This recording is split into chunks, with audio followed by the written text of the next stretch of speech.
का दौरा कर हमारे बहादुर जवानों से मुलाकात की थी। एवं उन्हें यह संदेश भी दिया था कि समस्त देशवासी अपने वीर जवानों के साथ खड़े हैं। अध्यक्ष महोदय, मैंने भी लद्दाख जाकर अपने शूरवीरों के साथ कुछ समय बिताया है और मैं आपको यह बताना चाहता हूं कि मैंने उनके अदम्य साहस, शौर्य और पराक्रम को महसूस भी किया है। आप जानते हैं कि कर्नल संतोष बाबू और उनके 19 वीर साथियों ने अपनी मातृभूमि की रक्षा करते हुए अपना सर्वोच्च बलिदान दिया है। अध्यक्ष महोदय, कल ही सदन ने 2 मिनट मौन रखकर उन्हें अपनी श्रद्धांजलि अर्पित की है। सबसे पहले मैं संक्षेप में चाइना के साथ हमारे बाउंड्री इश्यूज के बारे में बताना चाहता हूं। जैसा कि सदन इस बात से अवगत है कि भारत एवं चीन की सीमा का प्रश्न अभी तक अनरिजॉल्व्ड है। भारत और चाइना की बाउंड्री का कस्टमरी और ट्रेडिशनल अलाइनमेंट चाइना नहीं मानता है। हम यह मानते हैं कि यह अलाइनमेंट वेल एस्टेब्लिश्ड भौगोलिक सिद्धांतों पर आधारित है, जिसकी पुष्टि न केवल ट्रीटीज और एग्रीमेंट द्वारा बल्कि हिस्टोरिक यूजेस के प्रैक्टिसेस द्वारा भी हुई है। इससे दोनों देश सदियों से अवगत हैं, जबकि चाइना यह मानता है कि बाउंड्री अभी भी औपचारिक रूप से निर्धारित नहीं है। साथ ही चाइना यह भी मानता है कि हिस्टोरिकल ज्यूरिडिक्शन के आधार पर जो ट्रेडिशनल कस्टमरी लाइन है, उसके बारे में दोनों देशों की एक अलग अलग व्याख्या है। दोनों देश 1950 एवं 1960 के दशक में इस पर बातचीत कर रहे थे, परंतु इस पर म्यूचुअली एक्सेप्टेबल समाधान नहीं निकल पाया। जैसा कि यह सदन अच्छी तरह अवगत है कि चाइना भारत की लगभग 38,000 स्क्वायर किलोमीटर भूमि का अनधिकृत कब्जा लद्दाख में किए हुए है। इसके अलावा 1963 में एक तथाकथित बाउंड्री एग्रीमेंट के तहत पाकिस्तान ने पीओके की 5,180 स्क्वायर किलोमीटर भारतीय जमीन अवैध रूप से चाइना को सौंप दी है। चाइना अरुणाचल प्रदेश की सीमा से लगे हुए लगभग 90,000 स्क्वायर किलोमीटर भारतीय क्षेत्र को भी अपना बताता है। अध्यक्ष महोदय, भारत तथा चाइना दोनों ने औपचारिक तौर पर यह माना है कि सीमा का प्रश्न एक जटिल मुद्दा है, जिसके समाधान के लिए पेशेंस की आवश्यकता है तथा इस इशू का फेयर, रीजनेबल और म्यूचुअली एक्सेप्टेबल समाधान शांतिपूर्ण बातचीत के द्वारा निकाला जाना चाहिए। अंतरिम रूप से दोनों पक्षों ने यह मान लिया है कि सीमा पर पीस और ट्रैंक्विलिटी बहाल रखना बाइलेटरल रिलेशंस को बढ़ाने के लिए यह अत्यंत आवश्यक है। मैं यह भी बताना चाहता हूं कि अभी तक इंडिया चाइना के बॉर्डर एरियाज में commonly delineated line of actual control नहीं है और एलएसी को लेकर दोनों का परसेप्शन अलग अलग है। इसलिए पीस और ट्रैंक्विलिटी बहाल रखने के लिए दोनों देशों के बीच कई तरह के एग्रीमेंट्स और प्रोटोकॉल्स भी हैं। इन समझौतों के तहत दोनों देशों ने यह माना है कि एलएसी पर पीस और ट्रैंक्विलिटी बहाल रखी जाएगी, जिस पर एलएसी की अपनी अपनी रेस्पेक्टिव पोजीशंस और बाउंड्री क्वेश्चन का कोई असर नहीं माना जाएगा। इस आधार पर वर्ष 1988 के बाद से दोनों देशों के बाइलेटरल रिलेशंस में काफी विकास हुआ था। भारत का मानना है कि बाइलेटरल रिलेशंस को विकसित किया जा सकता है तथा साथ ही साथ बाउंड्री मुद्दे के समाधान के बारे में भी चर्चा की जा सकती है, परंतु एलएसी पर पीस और ट्रैंक्विलिटी में किसी भी प्रकार की गंभीर स्थिति का बाइलेटरल रिलेशंस पर निश्चित रूप से असर पड़ेगा। अध्यक्ष महोदय, वर्ष 1993 और 1996 के समझौते में इस बात का जिक्र है कि एलएसी के पास दोनों देश अपनी सेनाओं की संख्या कम से कम रखेंगे। समझौते में यह भी है कि जब तक बाउंड्री इश्यूज का पूर्ण समाधान नहीं होता है, तब तक एलएसी को स्ट्रिक्टली रेस्पेक्ट और एडहेर किया जाएगा और उसका उल्लंघन किसी भी सूरत में नहीं किया जाएगा। इन समझौतों में भारत व चाइना एलएसी के क्लैरिफिकेशन द्वारा एक कॉमन अंडरस्टैंडिंग पर पहुंचने के लिए भी कमिटेड हुए थे।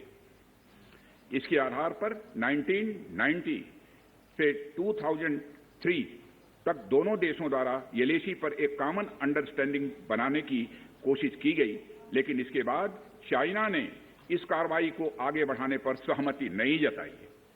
इसके कारण कई जगहों पर चाइना तथा भारत के बीच एलएसी परसेप्शंस में ओवरलैप है। इन क्षेत्रों में तथा बॉर्डर के कुछ अन्य इलाकों में दूसरे समझौतों के आधार पर दोनों की सेनाएं फेस ऑफ आज की स्थिति का समाधान निकालती हैं, जिससे कि शांति कायम हो। इससे पहले कि मैं सदन को वर्तमान स्थिति के बारे में बताऊं, अध्यक्ष महोदय, मैं यह बताना चाहता हूं कि सरकार की विभिन्न इंटेलिजेंस एजेंसीज के बीच कोऑर्डिनेशन का एक इलेबोरेट और टाइम टेस्टेड मैकेनिज्म है, जिसमें सेंट्रल आर्म्ड पुलिस फोर्सेज और तीनों हमारी आर्म्ड फोर्सेज की इंटेलिजेंस एजेंसीज भी शामिल हैं। टेक्निकल और ह्यूमन इंटेलिजेंस को लगातार कोऑर्डिनेटेड तरीके से इकट्ठा किया जाता है तथा आर्म्ड फोर्सेज से उनके डिसीजन मेकिंग के लिए भी शेयर किया जाता है। अध्यक्ष महोदय, अब मैं सदन को इस साल की उत्पन्न परिस्थितियों से अवगत कराना चाहता हूं। अप्रैल माह से ईस्टर्न लद्दाख की सीमा पर चाइना की सेनाओं की संख्या तथा उनके आर्मामेंट्स में काफी वृद्धि देखी गई है। मई महीने के प्रारंभ में चाइना ने गलवान घाटी क्षेत्र में हमारी ट्रूप्स के नॉर्मल ट्रेडिशनल पेट्रोलिंग पैटर्न में व्यवधान शुरू किया, जिसके कारण फेस ऑफ की स्थिति उत्पन्न हुई। ग्राउंड कमांडर्स द्वारा इस समस्या को सुलझाने के लिए विभिन्न समझौतों तथा प्रोटोकॉल के तहत वार्ता की जा रही थी। इसी बीच मई महीने के मध्य में चाइना द्वारा वेस्टर्न सेक्टर में कई स्थानों पर एलएसी पर ट्रांसग्रेशन करने की कोशिश की गई। इसमें कोंगकाला, गोगरा एंड पेंगोंग लेक का नॉर्थ बैंक शामिल है। इन कोशिशों को हमारी सेनाओं ने समय पर देख लिया तथा उसके लिए आवश्यक जवाबी कार्रवाई भी की है। अध्यक्ष महोदय, हमने चाइना को डिप्लोमेटिक तथा मिलिट्री चैनल्स के माध्यम से यह अवगत करा दिया कि इस प्रकार की गतिविधियां स्टेटस को यूनिलेटरली बदलने का प्रयास है और यह भी साफ कर दिया गया कि ये प्रयास हमें किसी भी सूरत में मंजूर नहीं है। अध्यक्ष महोदय, एलएसी के ऊपर फ्रिक्शन बढ़ता हुआ देखकर दोनों तरफ के सैन्य कमांडरों ने 6 जून 2020 को मीटिंग की तथा इस बात पर सहमत बनी कि रेसिप्रोकल एक्शंस के द्वारा डिसएंगेजमेंट किया जाए। दोनों पक्ष इस बात पर भी सहमत हुए कि एलएसी को माना जाएगा तथा कोई ऐसी कार्रवाई नहीं की जाएगी जिससे स्टेटस को बदले। किंतु इस सहमति के वायलेशन में चीन द्वारा एक वायलेंट फेस ऑफ की स्थिति 15 जून को गलवान में क्रिएट की गई। हमारे बहादुर सिपाहियों ने, हमारे बहादुर सेना के जवानों ने अपनी जान का बलिदान दिया और साथ ही चीनी पक्ष को भी भारी क्षति पहुंचाई है। अध्यक्ष महोदय, और अपनी सीमा की सुरक्षा में वह कामयाब रहे हैं। इस पूरी अवधि के दौरान हमारे बहादुर जवानों ने जहां संयम की जरूरत थी वहां संयम रखा तथा जहां शौर्य की जरूरत थी वहां शौर्य प्रदर्शित किया है। अध्यक्ष महोदय, मैं सदन से अध्यक्ष महोदय यह अनुरोध करता हूं कि हमारे दिलेर जवानों की वीरता एवं उनके बहादुरी की भूरी भूरी प्रशंसा की जानी चाहिए। हमारे बहादुर जवान अत्यंत मुश्किल परिस्थितियों में अपने अथक प्रयास से समस्त देशवासियों को सुरक्षित रख रहे हैं। एक ओर किसी को भी हमारे सीमा की सुरक्षा के प्रति हमारे डिटर्मिनेशन के बारे में संदेह नहीं होना चाहिए।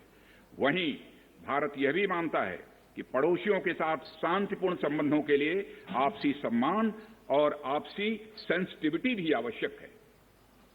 क्योंकि हम मौजूदा स्थिति का डायलॉग के जरिए समाधान चाहते हैं और हमने चाइनीज साइड के साथ डिप्लोमेटिक और मिलिट्री एंगेजमेंट बनाए रखा है। इन डिस्कशंस में 3 की प्रिंसिपल्स हमारी अप्रोच को तय करते हैं।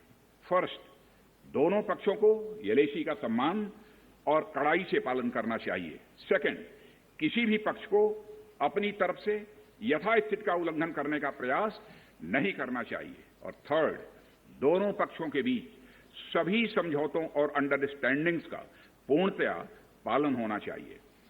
चाइनीज साइड की यह पोजीशन है कि स्थिति को एक जिम्मेदार ढंग से हैंडल किया जाना चाहिए और द्विपक्षीय समझौतों एवं प्रोटोकॉल के अनुसार शांति एवं सद्भाव सुनिश्चित किया जाना चाहिए। वह भी यही कहते हैं। जबकि ये डिस्कशन चल ही रहे थे, चीन की तरफ से 29 और 30 अगस्त की रात को प्रोवोकेटिव सैनिक कार्रवाई की गई, जो पैंगोंग लेक के साउथ बैंक एरिया में स्टेटस को बदलने का प्रयास था। लेकिन एक बार फिर हमारी आर्म फोर्सेस द्वारा टाइमली और फॉर्म एक्शंस के कारण उनके प्रयास विफल कर दिए।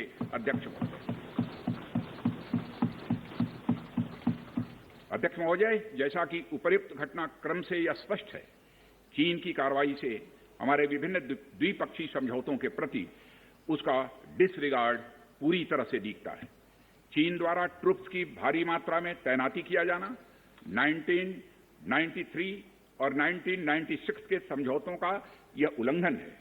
एलएसी का सम्मान करना और उसका कड़ाई से पालन किया जाना सीमा क्षेत्रों में शांति और सद्भाव का आधार है और इसे 1993 एवं 1996 के समझौते में स्पष्ट रूप से यह स्वीकार भी किया गया है।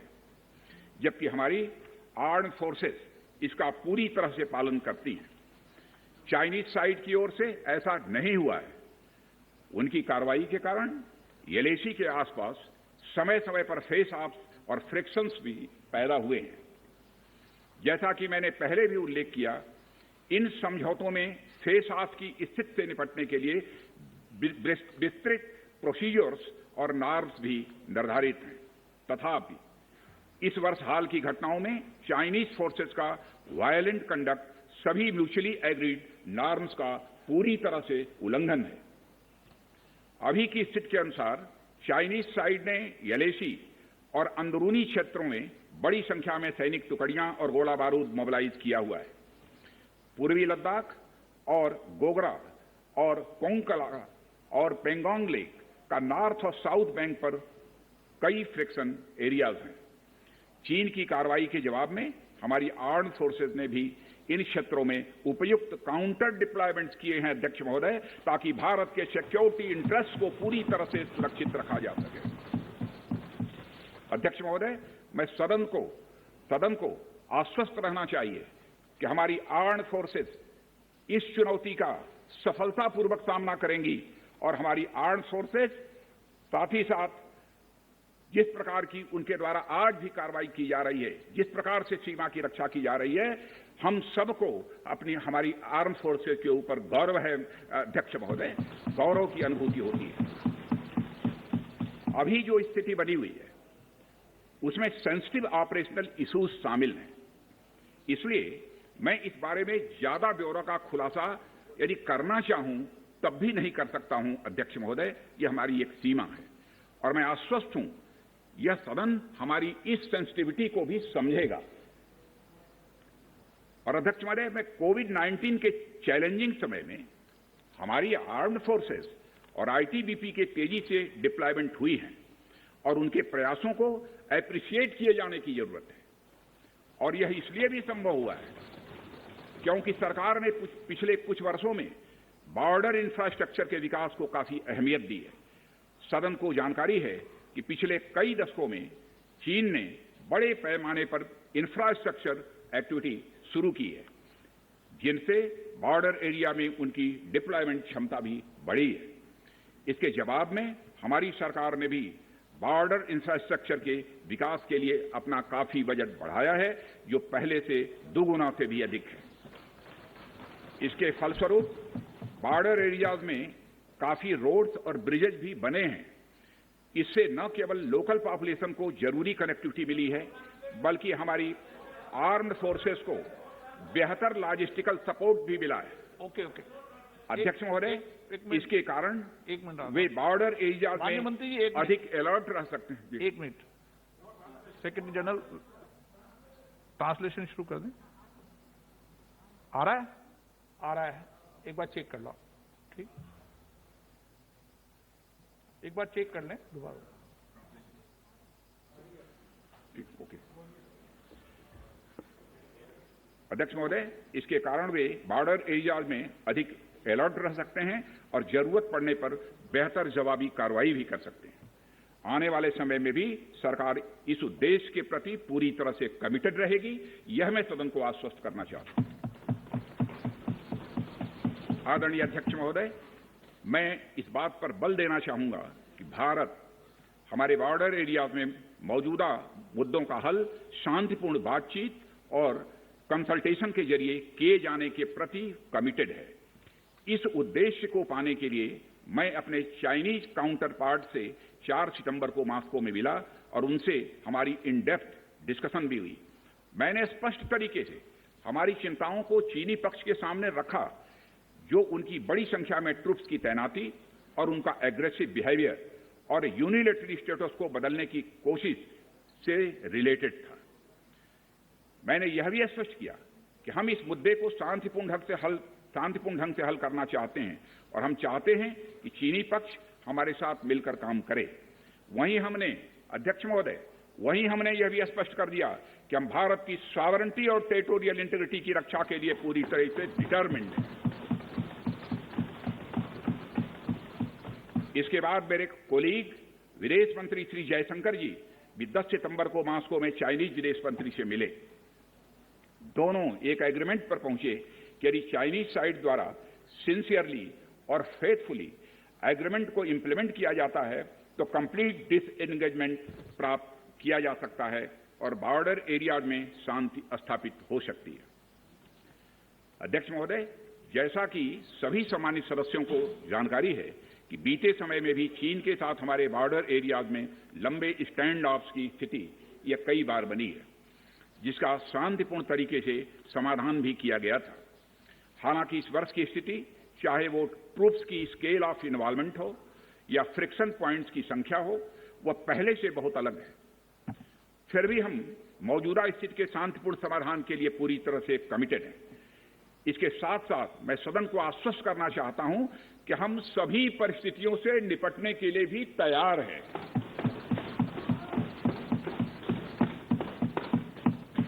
अध्यक्ष महोदय, इस सदन की एक गौरवशाली परंपरा रही है।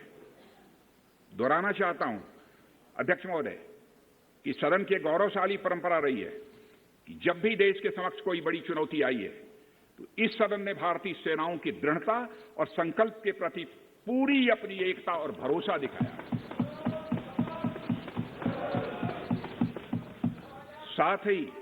साथ ही सीमा क्षेत्र में तैनात अपने बहादुर सेना के जवानों के शौर्य, पराक्रम और सीमा की सुरक्षा के प्रति उनकी प्रतिबद्धता पर पूरा इस सदन ने विश्वास व्यक्त किया है। अध्यक्ष महोदय,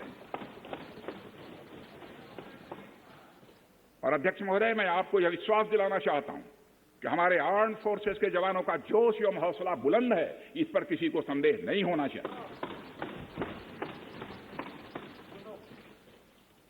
माननीय प्रधानमंत्री जी के बहादुर जवानों के बीच जाने के बाद हमारे कमांडर तथा जवानों में यह संदेश गया है कि देश के 130 करोड़ आदिवासी जवानों के साथ खड़े हैं। उनके लिए बर्फीली ऊंचाइयों के अनुरूप विशेष प्रकार के गर्म कपड़े, उनके रहने का स्पेशलाइज टेंट तथा उनके सभी अस्त्र शस्त्र एवं गोला बारूद की पर्याप्त व्यवस्था की गई है। अध्यक्ष महोदय, हमारे जवानों का यह संकल्प सराहनीय है कि दुर्गम ऊंचाइयों पर जहां ऑक्सीजन की कमी है तथा तापमान 0 से नीचे है, उनके उत्साह में कोई कमी नहीं आती है और वे सियाचिन, कारगिल और आदि ऊंचाइयों पर अपना कर्तव्य इतने वर्षों से लगातार निभाते आ रहे हैं। और अध्यक्ष महोदय, मुझे इस गौरवमयी सदन के साथ यह साझा करने में यह कतई संकोच नहीं है कि लद्दाख में हम एक चुनौती के दौर से गुजर रहे हैं और मैं इस सदन से यह आग्रह करना चाहता हूं कि हमें एक रेजोल्यूशन द्वारा पारित करना चाहिए कि हम अपने वीर जवानों के साथ कदम से कदम मिलाकर खड़े हैं। पूरा सदन अपने वीर जवानों के साथ कदम से कदम मिलाकर खड़ा है, जो कि अपनी जान की, अपनी जिंदगी की बगैर परवाह किए हुए देश की चोटियों की ऊंचाइयों पर विषम परिस्थितियों के बावजूद हमारी भारत माता की वह रक्षा करते हैं। यह समय है जब यह सदन अपने सशस्त्र सेनाओं के साहस और वीरता पर पूर्ण विश्वास जताते हुए उनको यह संदेश भेजे कि यह सदन और सारा देश सशस्त्र सेनाओं के साथ है, जो भारत की संप्रभुता और अखंडता की रक्षा में लगातार जुटे हुए हैं। इन्हीं शब्दों के साथ अध्यक्ष महोदय, मैं अपना निवेदन समाप्त करता हूं। आइटम नंबर 11 महासचिव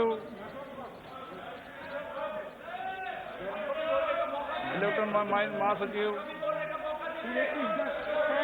Sir, I am to lay the 8th and 9th reports Hindi and English versions of the Standing Committee on Labor as listed against my name at serial number 11 in today's order paper.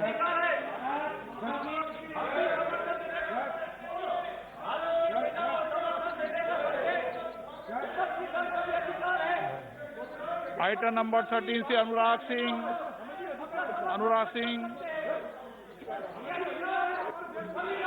धन्यवाद।